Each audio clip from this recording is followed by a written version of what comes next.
I am Amy Swinford. I am the art project coordinator for Miss Stacy's afternoon class. Several years ago, I saw the Quilts of G's Bend on display at the High Museum of Art. The idea of quilting as art was new to me.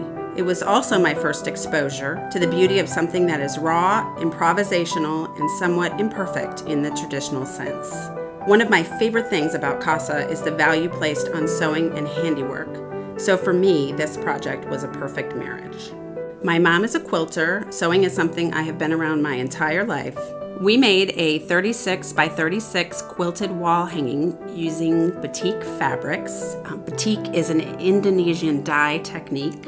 Each of the children used the fabric strips to make their own textile by arranging the fabrics on a cut square of lightweight fusible interfacing. We loved watching the children choose, plan for, and execute their designs. Some laid out their fabrics very symmetrically in rows and columns. Some did a true collage with strips that went every which way, and some tried to create pictures within their fabric squares. The children's textiles were ironed, fused, cut into large blocks, and sewn together with a beautiful periwinkle blue sashing. The quilt top was fused with batting by my mom, Christine Wynant.